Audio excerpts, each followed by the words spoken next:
여수와 순천 지역 관광객이 지난해 들어 뚜렷한 감소세로 돌아섰습니다. 지역만의 차별화된 관광 콘텐츠 개발과 함께 인근 시 군과의 연계 관광도 서둘러야 한다는 지적이 제기되고 있습니다.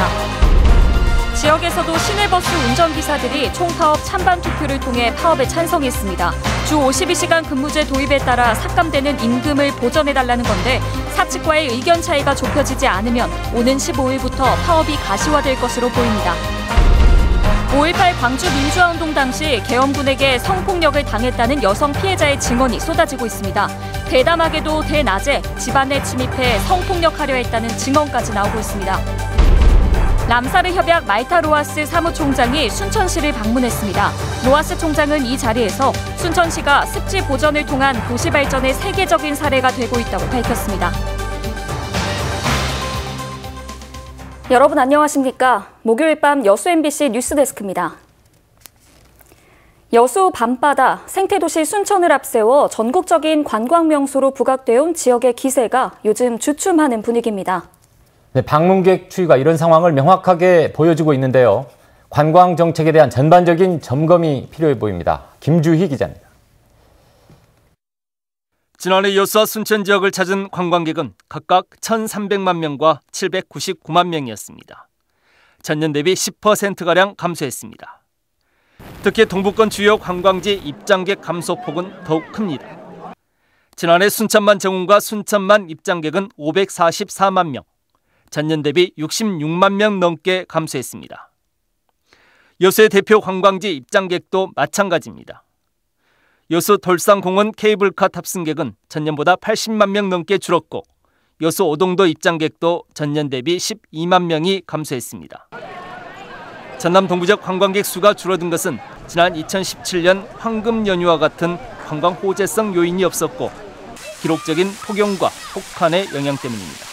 작년 같은 경우에는 오히려 그런 호재성 그런 재료들은 없어지고 혹서기와 또 혹한기가 이렇게 반복이 되면서 여행자 입장에서는 여행하기에 굉장히 불편한 그런 악재성 재료들만 있었다고 보여집니다. 자치단체들은 본격적인 관광 시즌이 시작되면서 올해 관광객 유인을 위한 각각의 인센티브 대책들을 내놓고 있습니다. 하지만 이런 단기 미봉책보다는 지역만의 차별화된 컨텐츠를 발굴해야 한다는 지적이 설득력을 얻고 있습니다.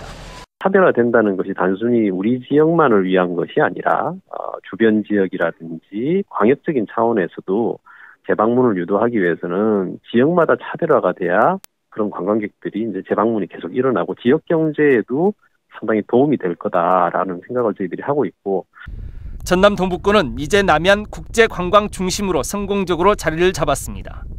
이젠 지역을 찾는 관광객들의 만족도를 높일 수 있는 차별화된 컨텐츠 마련이 지역사회가 함께 풀어가야 할 과제로 부상하고 있습니다. MBC 뉴스 김주희입니다. 네, 뉴스를 보니까 관광객 감소 추이가 심상치 않네요. 네, 그런데 이런 상황이 일시적인 현상이 아닐 수도 있다는 예측이 있어서 걱정하는 사람들이 또 많다면서요. 네, 이미 정점을 찍은 것 아니냐 이런 분석도 나오고 있는데요. 과연 이런 상황에서 앞으로 어떻게 대처해 나가야 할까요? 박민주 기자가 취재했습니다. 천만 관광객 도시로 브랜드 효과를 높였던 여수시. 인근 순천시도 올해 1,000만 관광객 유치를 목표로 세우고 있습니다. 하지만 관광객 수만 늘리는 전략은 한계가 있다는 지적이 나오고 있습니다. 관광업계는 최근 판문점 선언 1주년을 맞아 DMZ 평화의 길이 열린 점에 주목하고 있습니다. 분단 이후 금단의 땅이었던 비무장지대를 탐방하는 강원권 관광이 떠오르고 있는 상황. 그만큼 남해안 관광도 정점을 지났다는 평가가 나오고 있습니다. DMZ 둘레길로 해서 강원도 관광이 뜨고 있는데 내년부터는 북한 관광이 활성화될 것으로 기대하고 있습니다. 그래서 남해안은 새로운 콘텐츠가 필요한 시점이죠. 전남 동부권의 연계 관광 시도가 없는 건 아닙니다. 지난 2017년 문체부 테마여행으로 선정된 남도 바닷길은 여수, 순천, 광양, 보성 4개 시군이 참여하고 있습니다. 문제는 실행력 있는 새로운 광역 연계관광 프로젝트가 없다는 겁니다. 때문에 여수, 순천, 광양 3개시가 참여하는 행정협의회의 책임성이 커지고 있습니다. 개별 도시의 특색을 묻고 머무는 관광이 될 수 있는 광역 관광 정책으로 만들어야 한다는 겁니다. 순천과 여수, 광양이 합해진 관광체라고 보여진다면 사람들은 충분히 제주처럼 2박 3일 머물고 체류하면서 돈을 쓰고 가는 그런 이미지를 갖게 됩니다. 남해안의 대표적인 관광지인 전남 동북권. 이제는 형식적인 공론화가 아니라 실행 가능한 연계 관광이 필요한 시점입니다. MBC 뉴스 박민주입니다. GS칼텍스와 여수시가 함께 2년에 걸쳐 문화예술형 공원으로 조성한 장도 근린공원이 내일부터 일반에 공개됩니다.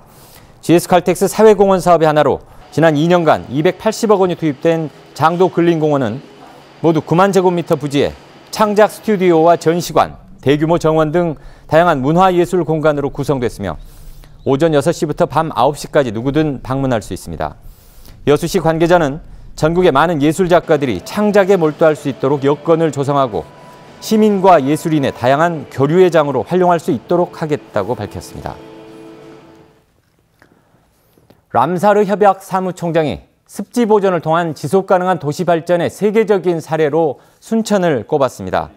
말타 로하스 유레구 람사르 협약 사무총장은 오늘 순천시를 방문한 자리에서 순천시는 습지 보전을 위한 거버넌스 협력 체계와 국가정원 조성, 생태관광 수익금 주민 지원 등 습지 보전을 통한 지속가능한 도시 발전의 세계적인 사례라고 강조했습니다.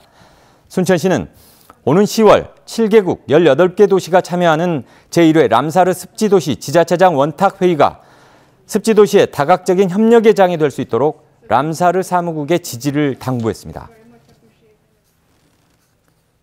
대기오염물질을 불법 배출한 기업 4곳이 추가로 검찰에 넘겨진 가운데 형평성 논란이 일고 있습니다. 영산강유역환경청은 대기오염물질 배출 농도를 조작한 혐의로 최근 업체 4곳을 검찰에 송치했지만 지난달 브리핑과는 달리 업체명과 위반 사항을 공개하지 않아 형평성에 맞지 않다는 지적이 나오고 있습니다. 이에 대해 환경청은 나머지 업체에 대한 보강 조사와 검찰 수사에 영향을 줄 수 있어 비공개로 처리한 것이라며 조사가 마무리되면 자세한 내용을 공개할 예정이라고 설명했습니다. 어제 전국의 시내버스 운전기사들이 총파업 찬반 투표를 했습니다.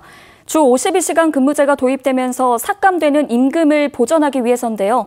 우리 지역에서도 파업으로 인한 주민들의 교통 불편이 우려됩니다. 조희원 기자가 취재했습니다. 어제 저녁 총파업 찬반 투표에 들어간 전남 동부 지역 시내버스 운송노조가 오늘 아침 결과를 발표했습니다. 개표 결과 여수 동양교통과 순천 동신교통 운전기사들은 96%를 웃도는 압도적인 비율로 총파업에 찬성했습니다.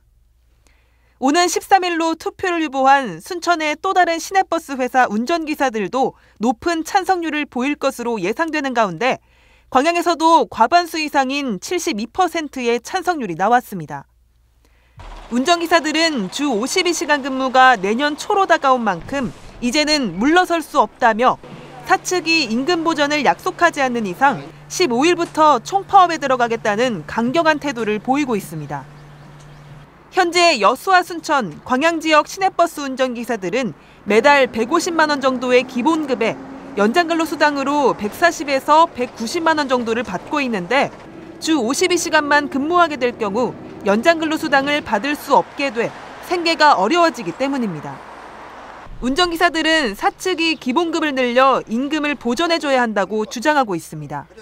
지금 우리가 19년 이상 한 사람이 150만 원, 또 초봉은 100만 원 남짓.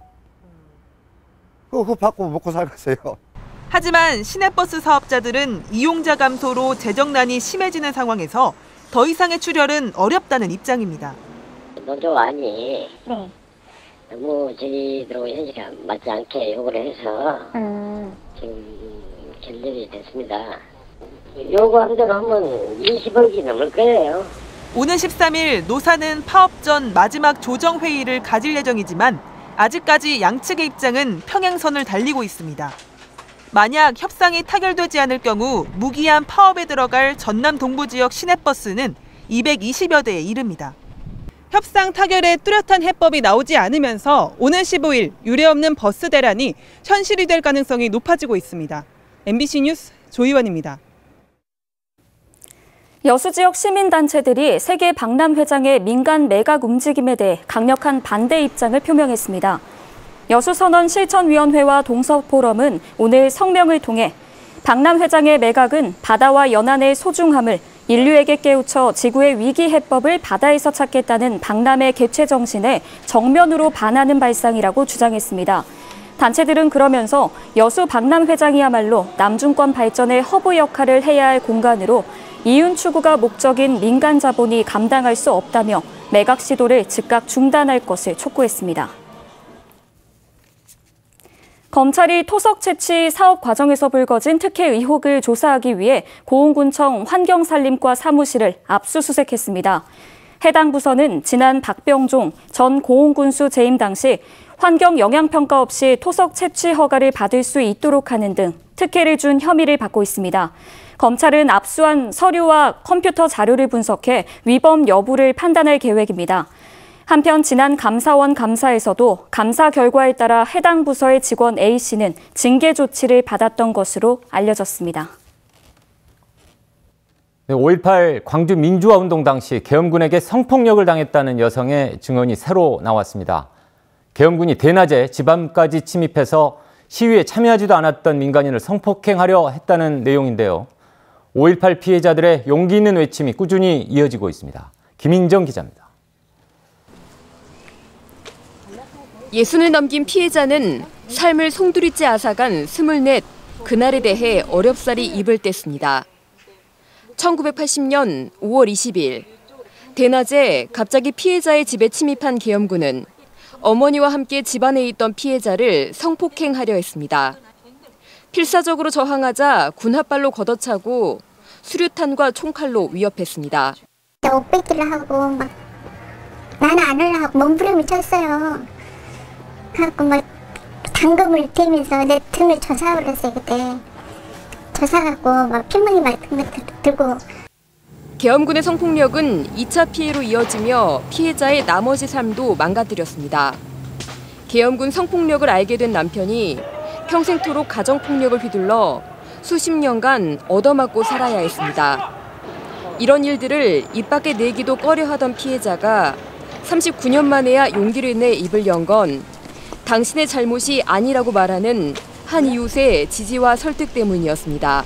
피해자들이 2차 피해를 당하지 않게끔 공동체가 지지를 해주면서 그런 증언들이 쌓여가는 게 진정한 의미의 그 완성된 진상규명이고 정의 실현이지 않을까 그렇게 생각을 합니다. 더욱이 이번 증언은 계엄군이 5.18 초기 대낮에 민가까지 침입해 시위에 참여하지도 않은 민간인에게 성폭력을 저지른 사실을 보여줘 충격을 주고 있습니다. 당시 계엄군 배치를 살펴보면 실제로 7공수 33대대가 피해가 발생한 광주 동구 계림동에 5월 20일 오후 3시께 배치된 사실이 확인됩니다.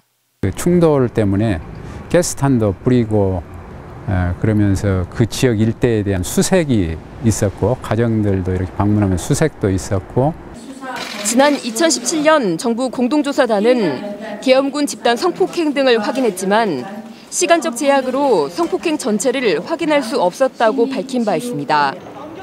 총칼로 시민을 죽인 잔악한 국가폭력의 역사 속에 오랫동안 가려져 있었지만 끔찍한 진상을 드러내기 시작한 당시 계엄군의 성폭력 문제.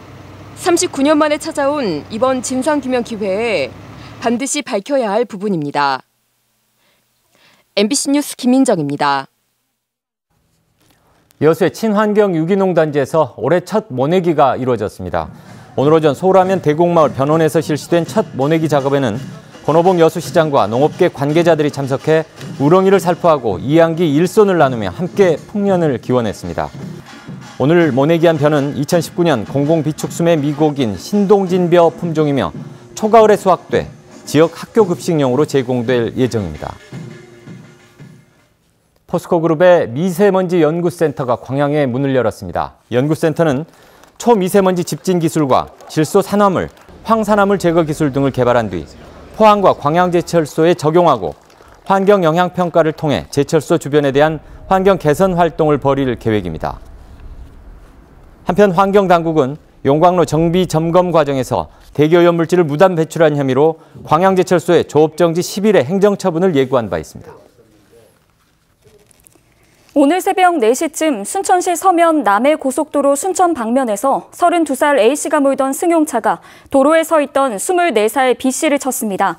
B씨는 사고 이후 병원으로 옮겨졌지만 숨졌습니다. 경찰은 A씨가 자신의 트럭에서 떨어진 낙하물을 주우려던 B씨를 보지 못해 사고가 난 것으로 보고 정확한 경위를 조사하고 있습니다. 지난 어린이날 연휴 기간 34만여 명이 순천을 찾은 것으로 집계됐습니다. 순천시는 지난 4일부터 연휴 3일간 순천만 국가정원과 나간읍성 등 주요 관광지에 34만여 명이 다녀갔다고 밝혔습니다. 순천시는 시승격 70주년을 맞아 올해를 순천 방문의 해로 정하고 관람객 1,000만 명 달성을 목표로 하고 있는 가운데 현재 방문객이 300만 명을 넘어섰습니다. 광양시가 주민들의 정신건강 치료비를 지원합니다. 광양시는 우울증 등 정신과 치료가 필요한 성인들이 병원 치료를 받을 경우 1인당 최대 100만 원을 지원해 주민들의 경제적 부담을 줄여줄 계획입니다. 이번 사업은 생명보험 사회공헌재단의 후원으로 추진되며 치료를 받은 뒤 진단서와 진료비 영수증을 보건소에 제출하면 됩니다.